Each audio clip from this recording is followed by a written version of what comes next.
Yesus terangmu pelita hatiku, biar selalu ku sambut cintamu. Yesus terangmu pelita hatiku, jangan kegelapan menguasaiku. Yesus terangmu pelita hatiku, biar selalu ku sambut cintamu. Yesus terangmu pelita hatiku, jangan kegelapan menguasaiku. Yesus terangmu pelita hatiku, biar selalu ku sambut cintamu. Yesus terangmu pelita hatiku, jangan kegelapan menguasaiku. Yesus terangmu pelita hatiku, biar selalu ku sambut cintamu. Yesus terangmu pelita hatiku, jangan kegelapan menguasaiku. Yesus terangmu pelita hatiku, biar selalu ku sambut cintamu. Yohanes 19 ayat 38 sampai dengan 42. Sesudah itu, Yusuf dari Arimatea, ia murid Yesus, tetapi sembunyi-sembunyi karena takut kepada orang Yahudi, meminta kepada Pilatus supaya ia diperbolehkan menurunkan mayat Yesus. Dan Pilatus meluluskan permintaannya itu. Lalu datanglah ia dan menurunkan mayat itu. Juga Nikodemus datang ke situ. Dialah yang mula-mula datang waktu malam kepada Yesus. Ia membawa campuran minyak mur dengan minyak gaharu, kira-kira 50 kati beratnya. Mereka mengambil mayat Yesus, mengapaninya dengan kain lenan, dan membubuhinya dengan rempah-rempah, menurut adat orang Yahudi bila menguburkan mayat. Dekat tempat di mana Yesus disalibkan, ada suatu taman, dan dalam taman itu ada suatu kubur yang di dalamnya belum pernah dimakamkan seseorang. Karena hari itu hari persiapan orang Yahudi, sedang kubur itu tidak jauh letaknya, maka mereka meletakkan mayat Yesus ke situ.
tiada yang kurang. Jangan khawatir, janganlah takut, Tuhan jaminanmu.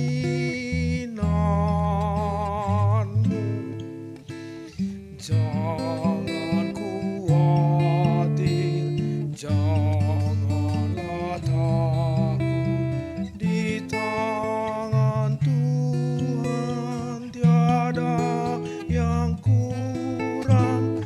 Jangan khawatir, janganlah takut, Tuhan jaminanmu.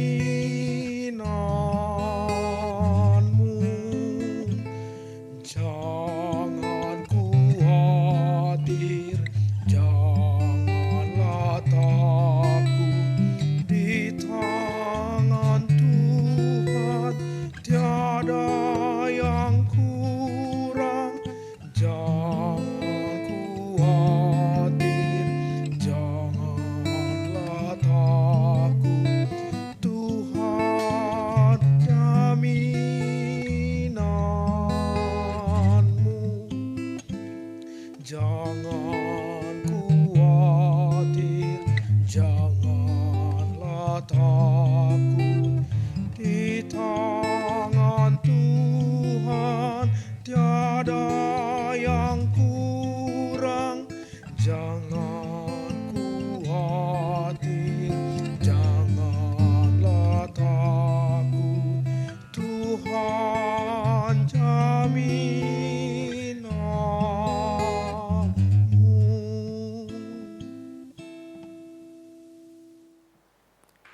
Bapak, Ibu, dan saudara-saudara yang dikasihi Tuhan, ini adalah Sabtu Sunyi. Momen bagaimana kita belajar kembali mengingat dan mengenang peristiwa di mana para murid dengan ketakutan, kebingungan, ketidakmengertian memberi makna terhadap peristiwa di Jumat yang agung itu. Bapak, Ibu, dan saudara-saudara, masa penantian membuat kita selalu berada dalam keadaan tidak sabar menanti atau bingung kapan kira-kira penantian ini akan usai, atau juga bingung apa yang harus dilakukan, keputusan apa yang harus diambil, tindakan apa yang harus dikerjakan. Untuk sebagian orang, penantian bisa membuat dia berada dalam keadaan freeze atau membeku. Dia menanti dalam diam, tapi diam yang bukan ada di dalam solitude, keheningan bersama dengan Tuhan. Diam dalam keadaan kaku, kebingungan, tak mengerti apa yang dikerjakan. Penantian adalah masa yang mencekam. Dan di masa penantian, kita akan berhadapan dengan begitu banyak godaan untuk menyerah menanti. Dan juga sekaligus tantangan untuk menyerah, mengerjakan, memperjuangkan sesuatu. Mari kita mencoba memahami peristiwa yang terjadi begitu cepat, berganti dan juga terlewati. Dari mulai Kamis Putih, Jumat Agung, Sabtu Sunyi. Yesus yang ada di antara para murid membasuh kakinya, mengingatkan identitas para murid untuk selalu mengasihi. Dan di dalam kasih, Yesus memasuki jalan salib. Kasih itu tak pernah berkurang sedikit pun. Bahkan di dalam kasih dia memikul penderitaan dengan kerelaan hati dan berseru, ampuni, sebab mereka tidak tahu apa yang mereka perbuat. Kasih yang membuat Yesus melakukannya dengan tuntas, sudah selesai. Kasih yang membuat Yesus selalu terhubung bersama dengan Bapa dan Roh Kudus. Di Sabtu yang sunyi, tak ada lagi Yesus di antara para murid. Dia telah mati, masuk ke dalam kerajaan maut. Tapi jauh sebelum itu Yesus berkata, pada hari yang ketiga, aku akan bangkit. Yesus pernah mengingatkan para murid bahwa dia tidak akan mati untuk selamanya.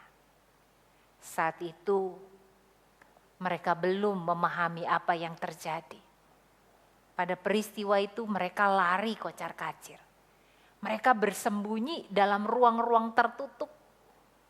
Bahkan kalau kita lihat dalam Injil, kisah-kisah Injil lain, mereka bahkan mau kembali melakukan pekerjaan-pekerjaan lama mereka sebagai nelayan. Yudas sudah mati. Petrus menyesali diri. Murid yang lain, entah apa yang bergulat dan bergumul dalam hati dan pikiran mereka. Mereka tidak tahu apa yang harus dilakukan. Tapi di dalam masa penantian untuk melihat kemenangan akan Yesus yang bangkit. Dalam masa penantian yang hening, yang juga menggoda orang untuk melewatinya dengan tidak sabaran, atau mungkin melewatinya dalam kebingungan dan ketakutan seperti para murid. Ada dua murid Yesus yang bertindak berbeda. Seperti yang kita baca di dalam Yohanes 19 ayat 38 sampai 42. Yaitu Yusuf dari Arimatea dan juga Nikodemus. Dua murid Yesus ini walaupun sama dengan sembunyi-sembunyi. Sebab dia takut peristiwa kelamnya Jumat Agung itu masih berbekas di dalam ingatan perasaan mereka. Belum hilang suasana berkabung dan takut. Tapi toh Yusuf dan Nikodemus memilih berbuat sesuatu. Yaitu dia meminta mayat Yesus. Mereka melakukan tindakan perawatan mayat Yesus.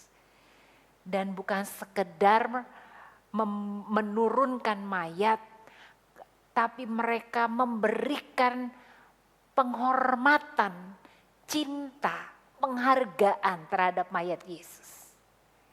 Kita lihat di sana mereka menurunkan mayat, lalu Nikodemus membawa campuran minyak mur dan minyak gaharu, kira-kira 50 kati beratnya. Lalu mereka membasuh, merempahi mayat Yesus supaya wangi. Kemudian dia mengapaninya, lalu membubuhinya dengan rempah-rempah menurut adat orang Yahudi bila menguburkan mayat.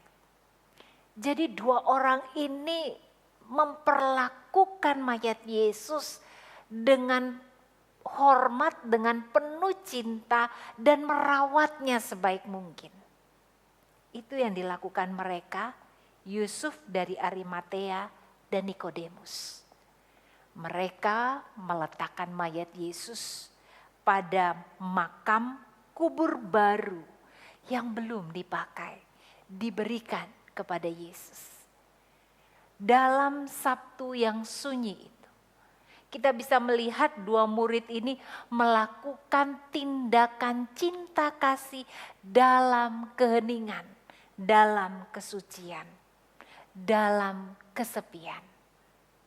Mereka takut, tapi takut tidak membuat mereka menjadi membeku. Mereka gentar, tapi kegentaran tidak membuat mereka berdiam diri. Dan itulah yang kita lihat dalam diri Yusuf dan juga Nikodemus. Menarik apa yang dilakukan oleh dua orang ini.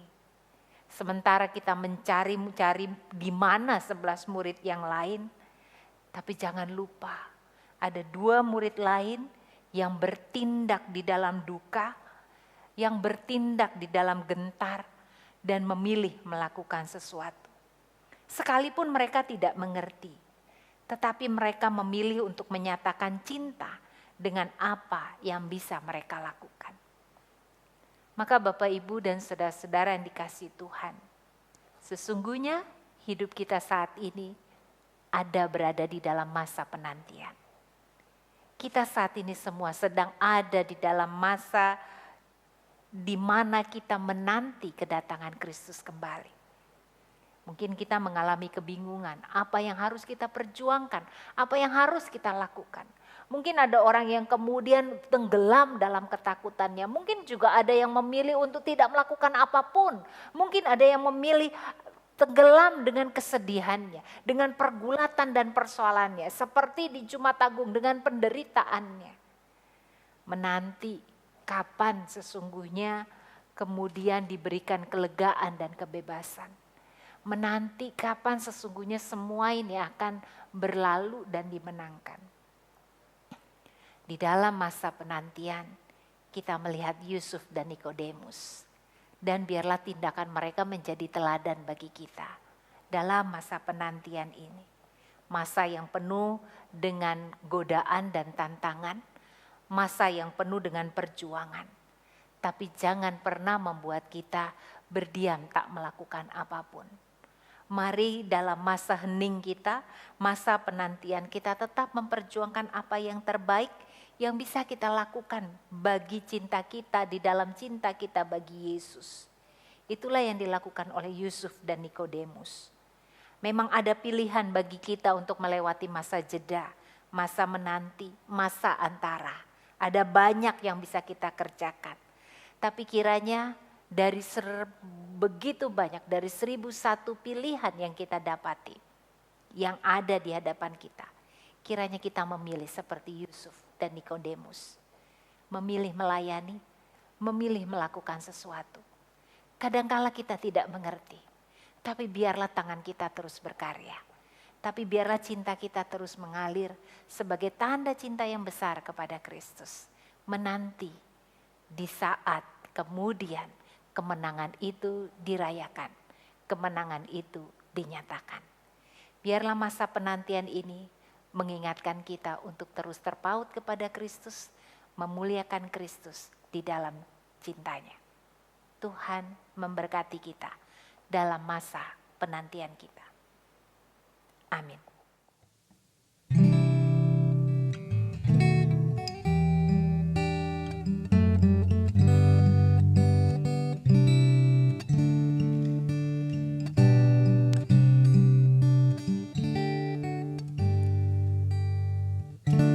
Tuhanlah kekuatanku, Tuhanlah nyanyianku, Dialah keselamatanku. Jikalau Dia di pihakku, terhadap siapakah ku gentar? Tuhanlah kekuatanku, Tuhanlah nyanyianku, Dialah keselamatanku. Jikalau Dia di pihakku, terhadap siapakah ku gentar? Tuhanlah kekuatanku, Tuhanlah nyanyianku, Dialah keselamatanku.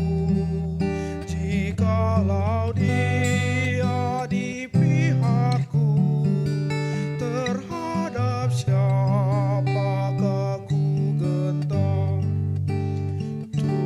Tuhanlah kekuatanku,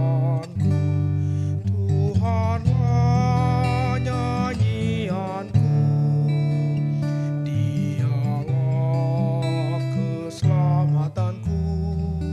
Jikalau Dia di pihakku, terhadap siapakah ku gentar?